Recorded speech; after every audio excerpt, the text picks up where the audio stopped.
पहला प्रश्न पूछा यह है, बैसवाड़ी बोली का दूसरा नाम क्या है? विकल्प आपके समक्ष 4 दिए गए हैं। इनमें से जो सही विकल्प हो जाएगा 101 का, तो वो हो जाएगा विकल्प ए। जो अवधि है यह बैसवाड़ी का दूसरा नाम होगा। ये सही विकल्प हो जाएगा। ज़्यादा व्याख्यान नहीं दूंगा, हम इस वीडियो में 100 प्रश्नों को करेंगे। अगर ज़्यादा व्याख्यान देता हूँ तो वीडियो लंबी चली जाती है। अगला प्रश्न देखिएगा, प्रश्न संख्या 102। पहाड़ी भाषा का विकास किस अपभ्रंश से हुआ है? जो पहाड़ी भाषा है इसका विकास पूछा गया है, तो ये खस अपभ्रंश से हुआ है। तो यहाँ पर सही विकल्प हो जाएगा विकल्प डी, खस। अगला प्रश्न पूछा गया है 103। इनमें से देवनागरी लिपि का उल्लेख सर्वप्रथम कहाँ पर मिलता है? तो जो सही विकल्प यहाँ पर हो जाएगा तो ये हो जाएगा विकल्प सी। जयभट्ट का शिलालेख है जो, वहाँ पर देवनागरी लिपि का सर्वप्रथम उल्लेख मिलता है। अगला प्रश्न देखिएगा 104। वर्ण रत्नाकर इनमें से किसकी कृति है? तो जो वर्ण रत्नाकर कृति हो जाएगी तो ये हो जाएगी विकल्प डी, ज्योतिरीश्वर ठाकुर की। तो डी सही यहाँ पर उत्तर हो जाएगा। अगला प्रश्न है 105। इसमें क्या पूछा गया है? इनमें से दामोदर शर्मा की कृति कौन सी है? तो जो दामोदर शर्मा की कृति हो जाएगी उसका नाम है उक्ति व्यक्ति प्रकरणन। यहाँ पर सी सही विकल्प हो जाएगा। अगला प्रश्न है 106। अपभ्रंश का पहला कवि किसे माना जाता है? तो जो स्वयंभू है इन्हें अपभ्रंश का पहला कवि माना जाता है। विकल्प ए यहाँ पर 106 का सही हो जाएगा। फिर आगे देखिएगा 107। क्या पूछा यह है? इनमें से गलत जोड़े को अलग करिए। तो 4 जोड़े आपके समक्ष दिए गए हैं। इनमें जो गलत हो जाएगा तो वो हो जाएगा विकल्प सी, जो दामोदर शर्मा की कृति वर्ण रत्नाकर नहीं होगी। ठीक है, तो ये किसकी रचना हो जाएगी वर्ण रत्नाकर? तो ये ज्योतिरीश्वर ठाकुर की हो जाएगी। जो सही मिलान यहाँ पर होते हैं उन्हें देख लेते हैं। विद्यापति की रचना कीर्तिलता हो जाएगी, सही है। हेमचंद्र की रचना शब्दानुशासन हो जाएगी, ये भी सही है। राम सिंह की रचना पाहुन दोहा हो जाएगी, तो ये भी सही हो जाएगा। अगला प्रश्न है 108। क्या पूछा गया है? अपभ्रंश भाषा का प्राचीनतम प्रयोग किस साहित्य में हुआ है? तो आपके समक्ष यहाँ पर जो 4 विकल्प दिए गए हैं इनमें जो सही हो जाएगा तो वो हो जाएगा विकल्प बी। जैन साहित्य में अपभ्रंश भाषा का प्राचीनतम प्रयोग देखने के लिए मिलता है। अगला प्रश्न है 109। अपभ्रंश के नागर, उपनागर एवं ब्राचर भेद किसने किए हैं? तो यहाँ पर जो सही विकल्प हो जाएगा विकल्प डी, मार्कंडे के द्वारा ये भेद किए गए हैं। अगला प्रश्न है 110। इनमें से कौन सी रचना अपभ्रंश का व्याकरण है? तो ये हो जाएगी विकल्प सी, शब्दानुशासन। हेमचंद्र जी की ये रचना हो जाएगी। अगला प्रश्न है 111। अमीर खुसरो का जन्म स्थान इनमें से किस जिले में है? अच्छा प्रश्न है ये। तो यहाँ पर सही विकल्प हो जाएगा विकल्प ए, जो एटा है यहाँ पर अमीर खुसरो का जन्म माना जाता है। अगला प्रश्न है 112। फर्रुखाबाद में बोले जाने वाली बोली का नाम इनमें से क्या है? तो जो फर्रुखाबाद में बोली जाती है तो उसे कन्नौजी कहा जाता है। विकल्प डी यहाँ सही हो जाएगा। अगला है 113। चैतन्य महाप्रभु का संबंध इनमें से किस संप्रदाय से रहा है? तो जो चैतन्य महाप्रभु थे इनका संबंध रहा है गौड़ी संप्रदाय से। विकल्प सी यहाँ सही हो जाएगा। बाकी देखिए यहाँ पर आपको बता देता हूँ कि अगर आप लोग HP PGT की तैयारी कर रहे हैं या LT की तैयारी कर रहे हैं या फिर LT कमीशन की तैयारी कर रहे हैं तो आपको इनके प्रीवियस ईयर के क्वेश्चन पेपर को देखना चाहिए। इससे आपको पता चलता है कि आपको किस लेवल की तैयारी करनी चाहिए, किस पोर्शन में कितने क्वेश्चन पूछे जाते हैं और जीके कितना पूछा जाता है। तो ये सब आपको प्रीवियस ईयर के क्वेश्चन पेपर देख के पता चलता है। इनका अभी तक इनकी साइट में जो सिलेबस है वो अवेलेबल नहीं होता है। सिर्फ आप इनके क्वेश्चन पेपर जो पहले हुए हैं उनको देखकर आइडिया लगा सकते हैं। अगर अभी तक आपके पास ये नहीं है तो आप हमारी टीम के द्वारा इनको प्रदान किया जा रहा है, तो आप बहुत ही कम दामों में इन्हें खरीद सकते हो। ठीक है, तो अगर लेना हो तो आप 8190121229 यहाँ पर व्हाट्सएप करिए, आपको सारी जानकारी बताई जाएगी किस तरह आप इन्हें ले सकते हो। फिर अगला प्रश्न है 114। इसमें क्या पूछा गया है? लहंदा भाषा का विकास किस अपभ्रंश से हुआ है? तो जो सही विकल्प हो जाएगा विकल्प 114 का जो सही विकल्प हो जाएगा पेशाची से लहंदा भाषा का विकास हुआ है। ठीक है, अगला है 115, कौन सा कथन असत्य होगा। तो 4 कथन आपके पास दिए गए हैं, इनमें जो असत्य हो जाएगा तो वो विकल्प बी हो जाएगा। क्या है? बंगला भाषा अर्धमागधी अपभ्रंश से विकसित हुई है, तो ये गलत हो जाएगा। ठीक है, बाकी जो सही कथन यहाँ पर होंगे उन्हें देख लेते हैं। मराठी भाषा का विकास महाराष्ट्रीय अपभ्रंश से हुआ है, तो ये सही हो जाएगा। अगला है पहाड़ी भाषाओं का विकास खस अपभ्रंश से हुआ है, ये भी सही हो जाएगा। सिंधी भाषा प्राचीन अपभ्रंश से विकसित हुई है, तो ये भी सही हो जाएगा।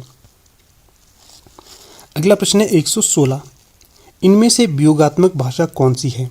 तो जो वियोगात्मक भाषा हो जाएगी उसका नाम है अपभ्रंश। बाकी जो संस्कृत है, पाली है, प्राकृत है, ये सारी की सारी संयोगात्मक भाषा हो जाएंगी। अगला प्रश्न है 117, अपभ्रंश जब साहित्यिक भाषा थी उस समय बोलचाल की भाषा कौन सी थी। तो जो सही विकल्प यहाँ पर 117 का हो जाएगा तो ये हो जाएगा देश भाषा। अपभ्रंश जब साहित्यिक भाषा थी उस समय बोलचाल की भाषा का नाम देश भाषा था। अगला प्रश्न है 118, इनमें से कौन सी कृति राम भक्ति शाखा से संबंधित नहीं है। तो नहीं पूछा गया है, तो सही विकल्प यहाँ पर सी हो जाएगा चित्रावली। जो चित्रावली है ये सूफी काव्य परंपरा से संबंधित रचना मानी जाती है। बाकी जो भरत मिलाप है, हनुमान नाटक है, रामाष्टयाम है, ये सारी की सारी राम भक्ति से संबंधित रचनाएं होंगी। अगला जो प्रश्न है 119, भला हुआ जो मारिया बहिनी महारा कंतु, यह पंक्ति किस कवि की है। तो जो प्रस्तुत पंक्ति है ये विकल्प में जो कोई भी ऐसा सही उत्तर नहीं है जिसकी ये पंक्ति होगी, तो किसकी होगी, ये हेमचंद्र की। हेमचंद्र की पंक्ति हो जाएगी ये पंक्ति नेट में पूछी गई थी इस बारी। अगला प्रश्न देखिएगा 120, सही जोड़े को छांटिए। कौन सा यहाँ पर सही जोड़ा होगा, तो विकल्प भी। जो स्वयंभू है ये इनकी रचना पौमचर्यू हो जाएगी, विकल्प भी यहाँ सही हो जाएगा। अगला प्रश्न है 121, क्या पूछा गया है, सत्यवती कथा का रचनाकार इनमें से कौन है। तो जो सूफी काव्य परंपरा से संबंधित रचना होगी सत्यवती कथा, तो इसके रचनाकार हो जाएंगे ईश्वर दास, विकल्प बी यहाँ पर सही हो जाएगा। अगला प्रश्न है 122, 1540 ईस्वी में अवधी भाषा के किस महाकाव्य की रचना हुई। तो जो 1540 में हुई थी पद्मावत की। जो पद्मावत है ये कब लिखा गया था, 1540 में भाषा इसकी अवधि थी और ये सूफी काव्य धारा से संबंधित था और इसे महाकाव्य कहा जाता है और जायसी इसके रचनाकार थे। अगला प्रश्न देखिए 123, इन पुस्तकों के रचना काल को सुमेलित करिए। तो कर लेते हैं। देखिए जो पद्मावत है इसका समय 1540 से ऊपर ही देख लिया था इसे। फिर जो मधुमालती है इसका समय 1545 हो जाएगा, मृगावती 1503, चंदायन ये 1379।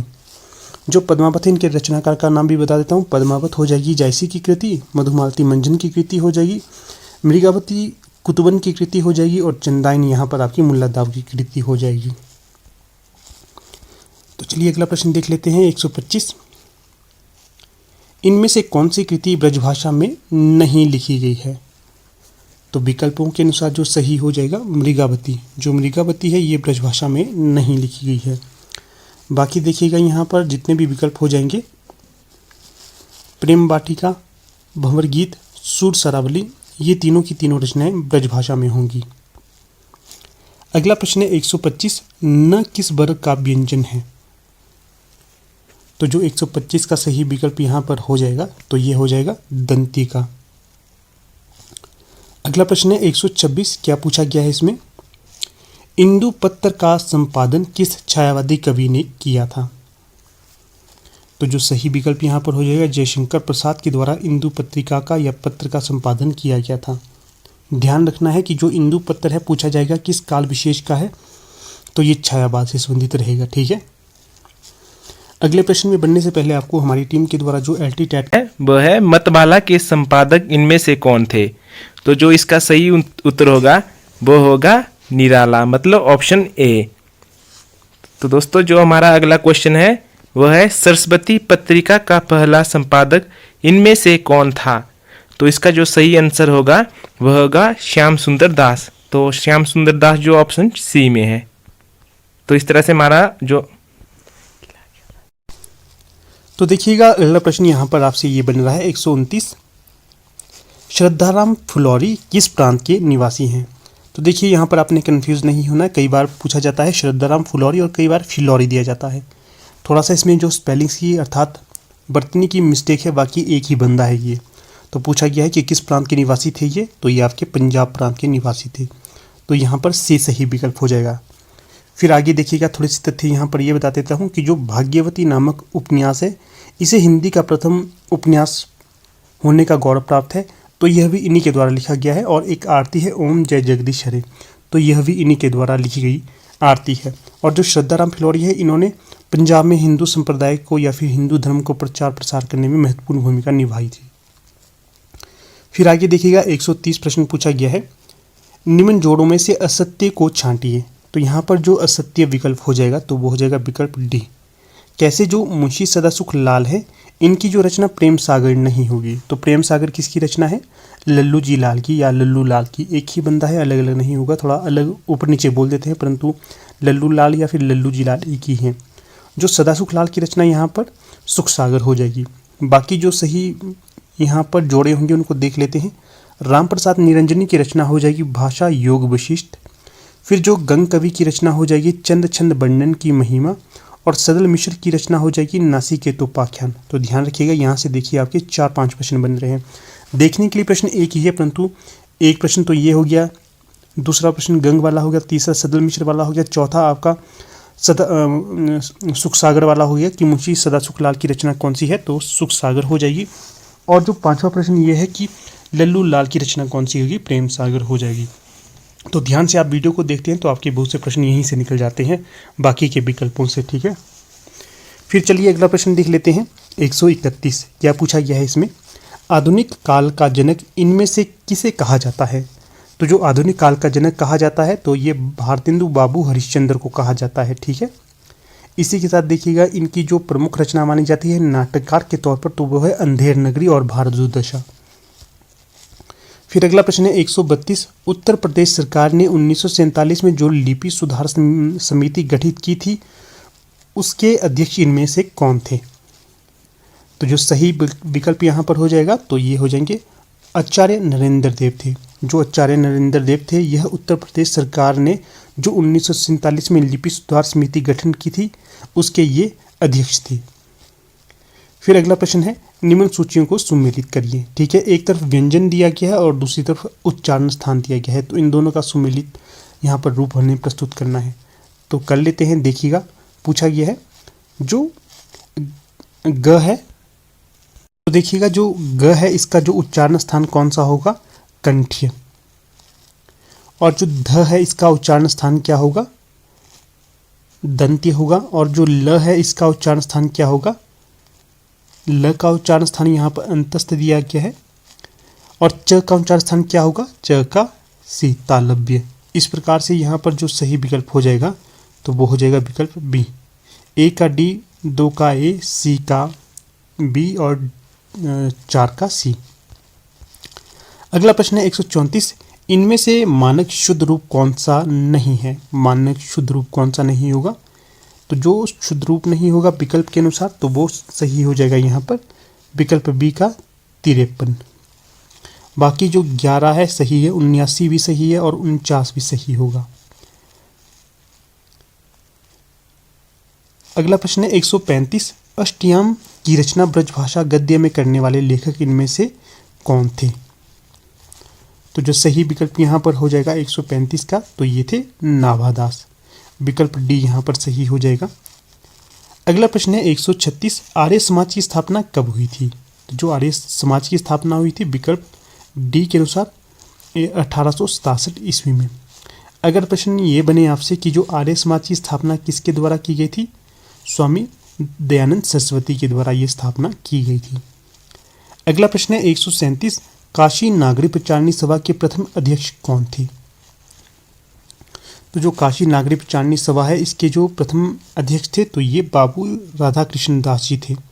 सही विकल्प हो जाएगा यहाँ। अगला प्रश्न है 138, कचहरियों में नागरी भाषा का प्रयोग कब से प्रारंभ हुआ। तो ये हुआ था 1900 से, ठीक है। बी यहाँ पर सही विकल्प हो जाएगा। अगला प्रश्न देखिएगा 139, इनमें से किस राज्य की राजभाषा हिंदी नहीं है? तो जो जम्मू कश्मीर है इसकी राजभाषा हिंदी नहीं होगी, यहाँ पर उर्दू हो जाएगी। और जो यहाँ बाकी जो देखिए जो उत्तराखंड है, छत्तीसगढ़ है, झारखंड है, तो यहाँ की राजभाषाएं हिंदी के तौर पर जानी जाती हैं। ठीक है, यहाँ पर सभी जगह हिंदी बोली जाती है। हिमाचल प्रदेश में भी हिंदी ही राजभाषा के तौर पर जानी जाती है। अगला प्रश्न है 140, नागरी प्रचारणी सभा काशी की स्थापना कब हुई थी?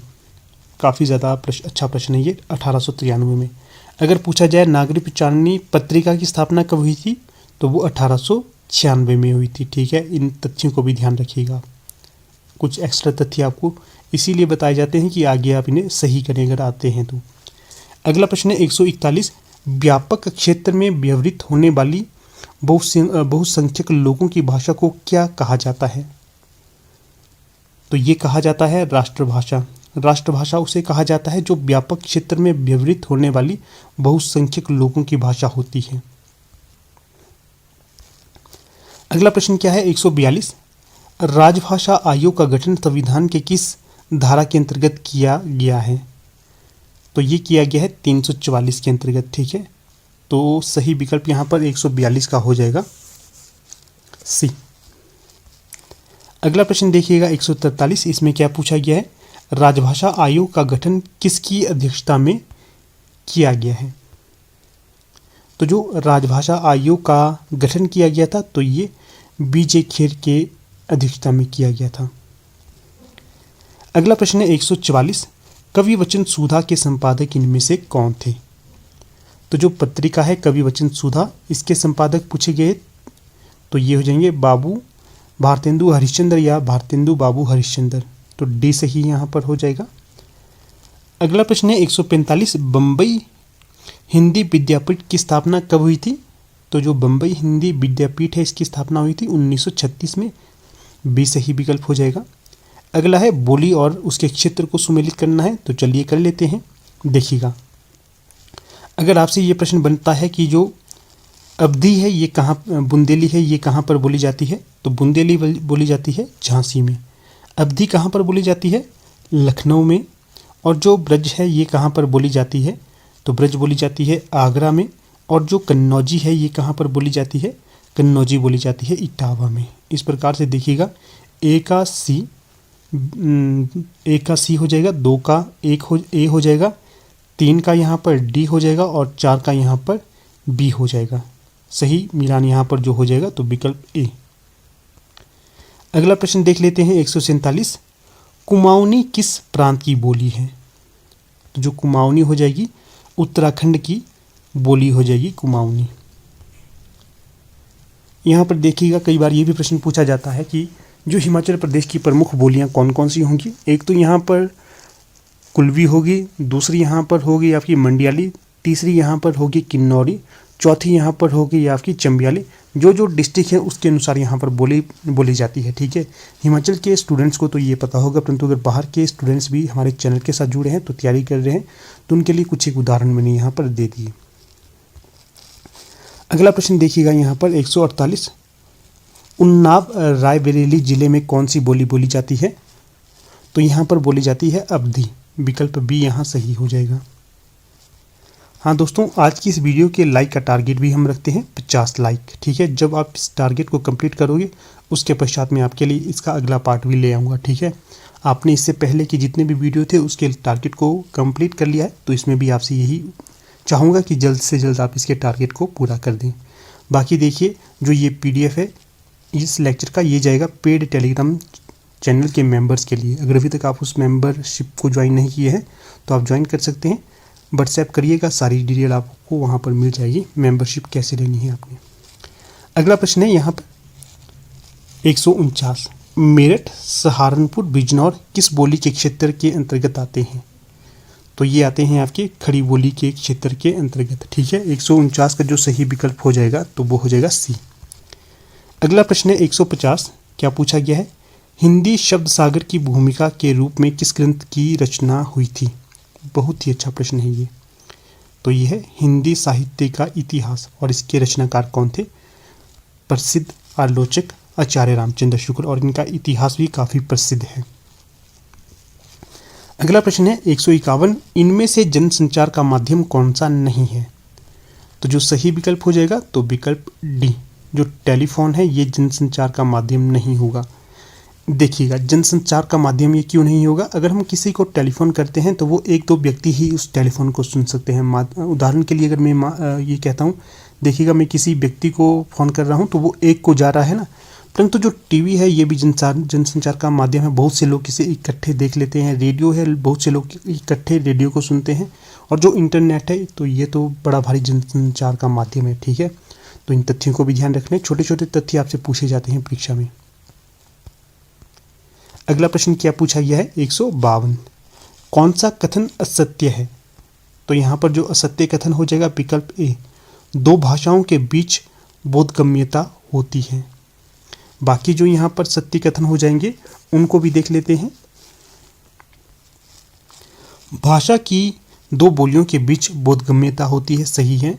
एक भाषा के अंतर्गत कई बोलियां होती हैं, तो ये भी सही है। भाषा का प्रयोग साहित्य में होता है, बोली का नहीं। क्या है? भाषा का प्रयोग साहित्य में होता है, बोली का नहीं। तो थोड़ा सा ये भी मुझे असंगत सा विकल्प लग रहा है 152 का, ये वाला डी वाला। क्यों लग रहा है?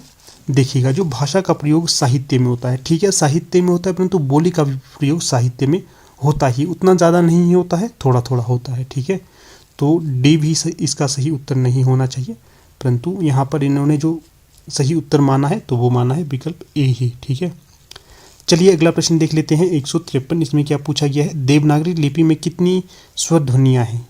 तो जो सही विकल्प यहाँ पर हो जाएगा तो वो हो जाएगा विकल्प ए। इसमें 11 स्वर हैं और 33 व्यंजन यहाँ पर मिलेंगे आपको देवनागरी लिपि में। अगला प्रश्न देखिएगा, इनमें से कौन सा वर्ण अयोगवाह कहलाते हैं? तो जो अयोगवाह कहलाएंगे तो वो हो जाएंगे आपके विकल्प सी, अंग और आ, ये दोनों ही अयोगवाह कहलाए जाते हैं।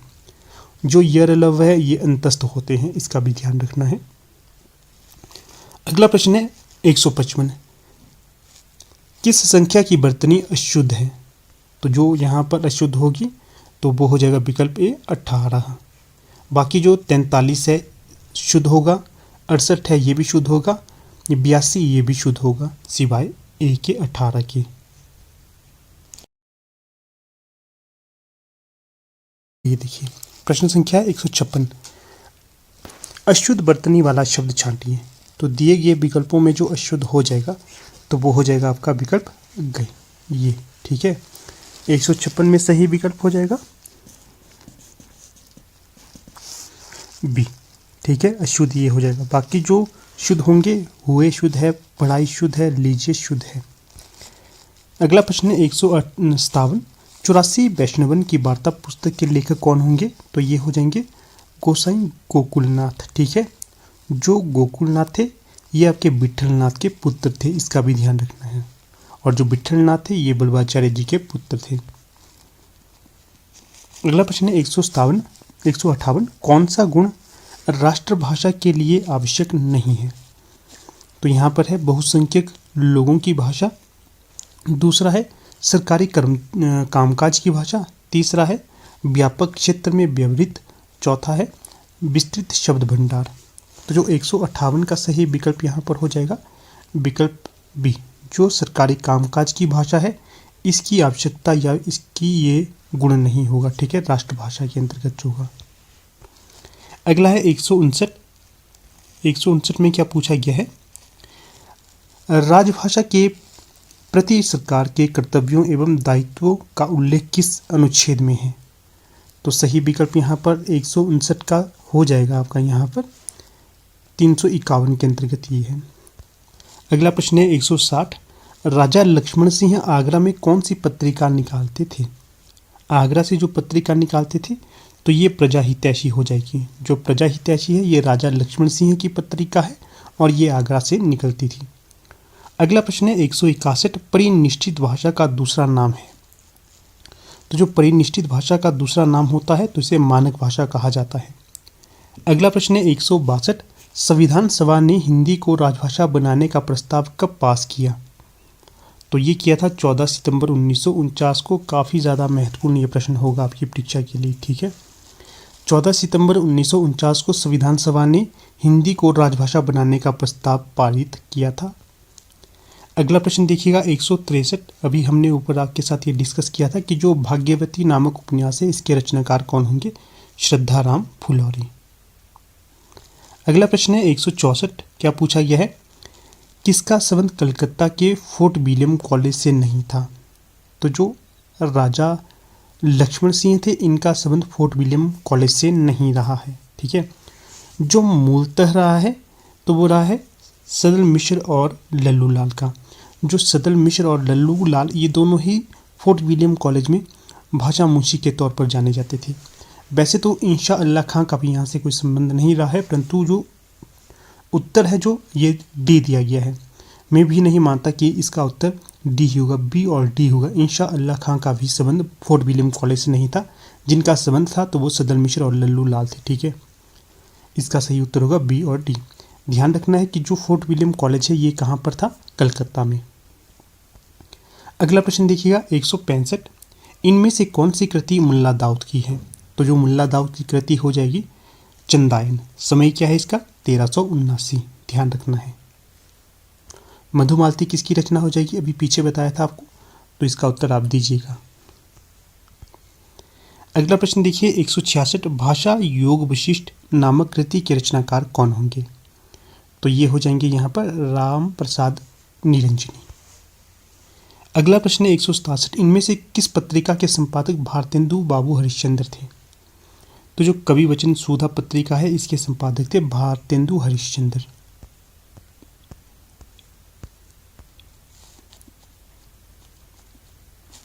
अगला प्रश्न देखिएगा 168। हिंदी का पहला साप्ताहिक पत्र किसे माना जाता है। तो हिंदी का जो पहला साप्ताहिक पत्र था ये माना जाता है उदंत मार्तंड को। यहाँ पर जो सही विकल्प हो जाएगा विकल्प बी। अगला प्रश्न है 169। अंग्रेजी शासनकाल में हिंदी के स्कूलों में प्रवेश दिलाने का श्रेय अंग्रेजी शासनकाल में हिंदी को स्कूलों में प्रवेश दिलाने का श्रेय किसे जाता है। तो ये जाता है राजा शिव प्रसाद सितारे हिंद को। ठीक है, ये उस समय अंग्रेज़ों के शासनकाल में भाषा अध्यापक के तौर पर या फिर भाषा इंस्पेक्टर के तौर पर जाने जाते थे। जिस समय हिंदी अपने शुरुआती काल में थी तो उस समय जो हिंदी के जो स्टूडेंट्स थे उनके लिए पढ़ने की काफ़ी सारी कमी रहती थी, पुस्तकें नहीं मिलती थी। तो उस समय इन्होंने काफ़ी सारी पुस्तकें हिंदी के बच्चों को पढ़ने के लिए निकाली थी। और देखिएगा जो राजा शिव प्रसाद सितारे हिंद है ये हिंदुस्तानी के पक्षधर थे। ठीक है, हिंदुस्तानी से तात्पर्य है कि उर्दू निष्ठ हिंदी के ये समर्थक थे, परंतु जो राजा लक्ष्मण सिंह हैं ये संस्कृत निष्ठ हिंदी के समर्थक थे। ठीक है, और जो यहाँ पर देखिए इनकी उपाधि है सितारे हिंद। अगर आपसे पूछा जाता है कि जो राजा शिव प्रसाद सितारे हिंद को सितारे हिंद की उपाधि किसने दी थी, तो ये इन्हें अंग्रेज़ों के द्वारा दी गई थी। और जो हरिश्चंद्र है, हरिश्चंद्र इनका पूरा वास्तविक नाम हरिश्चंद्र था और इन्हें भारतेंदु की उपाधि दी गई थी। तो किसके द्वारा ये भारतेंदु की उपाधि हरिश्चंद्र को दी गई थी। तो जो भारतीय कवि थे, भारतीय कवि का एक मंडल था काशी का, उनके द्वारा इन्हें ये भारतेंदु की उपाधि दी थी। जब इन्हें राजा शिव प्रसाद सितारे हिंद को ये उपाधि दी थी उसी के कुछ समय पश्चात भारतेंदु को भी ये भारतेंदु की उपाधि भारतीय कवियों के द्वारा दी गई थी। ठीक है, अगला प्रश्न देखिएगा 170। यहाँ पर क्या पूछा गया है, इनमें से कौन सा व्यंजन मूल व्यंजन नहीं है। तो जो सही विकल्प हो जाएगा क्ष, ये मूल व्यंजन नहीं होगा। बाकी थ, ड और ज ये मूल व्यंजन होंगे। जो क्ष है ये संयुक्त व्यंजन होगा। अगला प्रश्न है 171। कौन सा व्यंजन मूर्धन्य वर्ग का है। तो जो मूर्धन्य वर्ग का होगा ये विकल्प बी हो जाएगा। अगला प्रश्न है 172। इनमें से कौन सी विशेषता देवनागरी लिपि में नहीं है। तो जो इसकी विशेषता नहीं होगी देवनागरी लिपि की तो वो हो जाएगा विकल्प सी ध्वन्यात्मकता। एक मिनट मुझे सोचने दीजिए, इनमें से कौन सी विशेषता देवनागरी लिपि की नहीं है। तो यहाँ पर जो सही विकल्प हो जाना चाहिए था विकल्प सी ध्वन्यात्मकता नहीं है। बाकी स्पष्टता है, निश्चितता है और नियतता है, सिवाय सी ये नहीं होगी, ध्वन्यात्मकता नहीं होगी, ध्वन्यात्मकता। अगला प्रश्न है 173। अमीर खुसरो का काल क्या है। जो अमीर खुसरो का काल रहेगा ऊपर ही आपको बताया था 13वीं शती इनका काल माना जाता है। ठीक है, सी सही विकल्प। अगला है 174, इनमें से कौन ब्रजभाषा का कवि नहीं है? तो जो ब्रजभाषा का कवि नहीं होगा तो लालदास नहीं होंगे, बाकी भूषण हैं, देव हैं, नरोत्तम दास हैं। अगला प्रश्न है 175, इसमें पूछा गया है रोहतक, हिसार, करनाल में कौन सी बोली का क्षेत्र है? तो ये हो जाएगा बांगरू। बांगरू से तात्पर्य है कौरवी, कौरवी नहीं हरियाणवी, ठीक है, बी सही विकल्प हो जाएगा। अगला प्रश्न है 176, हतो हते हति किस बोली में भूतकालिक एक क्रियाओं के रूप में जानी जाती है? तो सही विकल्प हो जाएगा विकल्प सी बुंदेली के अंतर्गत। अगला प्रश्न है 177, इसमें क्या पूछा गया है? या वा प्रत्यय किस बोली की पहचान है? तो जो सही विकल्प यहाँ पर 177 का हो जाएगा तो ये हो जाएगा अवधि की। अगला प्रश्न है 178, रीवा, दमोह, बालाघाट में किस बोली का क्षेत्र है? तो जो सही विकल्प हो जाएगा बघेली का, बी सही विकल्प यहाँ हो जाएगा। अगला प्रश्न है 179, किस बोली की प्रधान प्रवृत्ति ओकारांत शब्द है? तो जो सही विकल्प यहाँ पर हो जाएगा वो हो जाएगा ब्रजभाषा। जो ब्रजभाषा है इसकी प्रधान प्रवृत्ति ओकारांत शब्द है। अगला प्रश्न है 180, उत्तम पुरुष एक वचन के लिए हूँ सर्वनाम का प्रयोग किस बोली में बोलचाल के लिए होता है? तो 180 का सही विकल्प यहाँ पर हो जाएगा ब्रजभाषा के अंतर्गत। अगला प्रश्न है 181, इसमें क्या पूछा गया है? इसमें से खड़ी बोली का प्रथम महाकाव्य कौन सा है? खड़ी बोली की बात की जा रही है तो हो जाएगा विकल्प बी प्रिय प्रवास। जो प्रिय प्रवास है ये किसकी रचना हो जाएगी? हरिऔध की, और इसे खड़ी बोली में लिखा गया है और इसका समय 1914 हो जाएगा, और इसे खड़ी बोली का प्रथम महाकाव्य भी कहा जाता है, इसका ध्यान रखना है। अगला प्रश्न देखिएगा, जो उत्तर हमने ऊपर दिया है प्रिय प्रवास का रचना काल क्या है? 1914। अगला प्रश्न यहाँ पर दिया गया है 183, कश्मीर सुषमा किस कवि का काव्य कृति है? तो ये हो जाएगी श्रीधर पाठक की काव्य कृति, सी सही विकल्प यहाँ हो जाएगा। देखिए दोस्तों, टारगेट कितना है इस वीडियो को लाइक करने का? 50। जितनी जल्दी आप इस टारगेट को कंप्लीट करते हो उसके पश्चात आपको जल्द ही मैं वीडियो भी दे दूंगा। अगला प्रश्न है 184, भारत भारती के रचनाकार का नाम बताइए। तो ये हो जाएगी मैथिली शरण गुप्त की रचना। समय इसका पूछा जाएगा तो 1912 इसका समय हो जाएगा, ठीक है। जो प्रसिद्ध रचना है उनका आपका समय भी बता दिया करूँगा मैं। अगला प्रश्न है 185, लाक्षणिक पदावली का प्रयोग खड़ी बोली में कब अधिक हुआ? तो ये हुआ था छायावादी युग में, तो यहाँ पर सही विकल्प सी हो जाएगा। अगला प्रश्न है 180, अज्ञेय किस काल के कवि हैं? तो जो अज्ञेय होंगे प्रयोगवाद के कवि होंगे। तो देखिएगा, जो प्रयोगवाद के प्रवर्तक के तौर पर भी अज्ञेय को जाना जाता है, ठीक है ना। तार सप्तक की अगर पूछा जाए तार सप्तक की स्थापना किसके द्वारा की गई थी? तो ये अज्ञेय के द्वारा ही की गई थी। अगला प्रश्न है, शायद वह आया हो वाक्य में किस काल का प्रयोग हमें देखने के लिए मिल रहा है? तो ये संभाव्य वर्तमान है, शायद वह आया हो। तो देखिए यहाँ पर संभावना दिख रही है ना, वर्तमान का तो है ही वाक्य, परंतु यहाँ पर संभावना है कि शायद वह आया हो, तो इस प्रकार की संभावना भी यहाँ पर दिख रही है। अगला है 188, यदि तुम आते तो मैं जाता, काल का निर्धारित कीजिए। क्या है यहाँ पर? हेतु मदभूत, ठीक है, ये यहाँ पर होगा, इसको ध्यान रखिएगा, काफ़ी ज़्यादा महत्वपूर्ण प्रश्न है ये वाला। अगला प्रश्न है 189, वह जाए तो मैं आऊँ, यह वाक्य इनमें से किस काल का है? तो ये होगा हेतु मद भविष्यत का, विकल्प बी यहाँ सही हो जाएगा। अगला प्रश्न है 190, इनमें से कौन सी बोली बिहारी वर्ग की है? तो जो सही विकल्प यहाँ पर हो जाएगा तो वो हो जाएगा विकल्प सी मगही। जो मगही है ये बिहारी वर्ग की होगी। अगला प्रश्न है 191, इनमें से कौन सा वर्ण द्विगुण व्यंजन कहा जाता है? तो सही विकल्प यहाँ पर हो जाएगा विकल्प बी। अगला प्रश्न है 192, पानी शब्द में कितने वर्ण हैं? 192 का सही विकल्प हो जाएगा सी 4 वर्ण है। ये देखिए पानी में इस प्रकार बता देता हूँ, एक तो प हो गया, फिर आ की मात्रा होगी, फिर न हो गया, फिर इसमें बड़ी ई की मात्रा होगी, ये 4 वर्ण है। अगला प्रश्न है 193, इनमें से कौन सा राज्य राजभाषा अधिनियम 1976 के अनुसार ख श्रेणी का राज्य है? तो ये हो जाएगा गुजरात। 193 का जो सही विकल्प यहाँ पर हो जाएगा तो वो विकल्प ए हो जाएगा। अगला प्रश्न है 194, राजभाषा अधिनियम 1976 के अनुसार ख श्रेणी के राज्य से केंद्र सरकार पत्र व्यवहार किस भाषा में कर सकती है? तो जो सही विकल्प यहाँ पर हो जाएगा हिंदी और अंग्रेजी दोनों में। अगला प्रश्न है 195, राजभाषा आयोग का गठन किसके द्वारा किया गया? तो राजभाषा आयोग का गठन किया गया था राष्ट्रपति के द्वारा। आगे है, इनमें से जयशंकर प्रसाद किस पत्रिका के संपादक थे? तो ये इंदु पत्रिका के संपादक थे, डी सही विकल्प हो जाएगा। अगला प्रश्न देखिए स्थापना और तर्क वाला है, देख लेते हैं, इसमें सही उत्तर छांटना है। स्थापना क्या दी गई है? उत्तर भारत में आर्य परिवार की भाषाएं बोली जाती हैं, द्रविड़ परिवार की नहीं। तो तर्क क्या है इसका? द्रविड़ परिवार से संबंध भाषाएं दक्षिण भारत की भाषा हैं, उनका संबंध भारोपीय परिवार से नहीं है, आर्य भारत के मूल निवासी थे।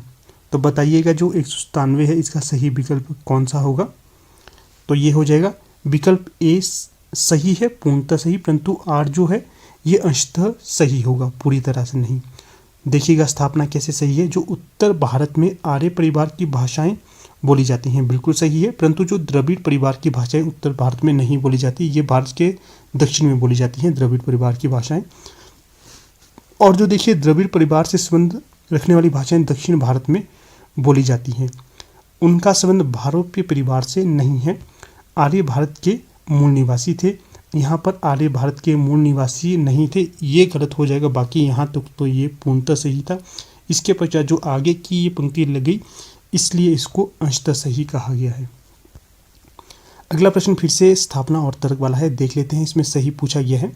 स्थापना है हिंदी से ठीक पहले ही क्या है? हिंदी से ठीक पहले की भाषा अपभ्रंश है, जिसका साहित्य में प्रयोग 12वीं शती तक होता रहा। और इसकी जो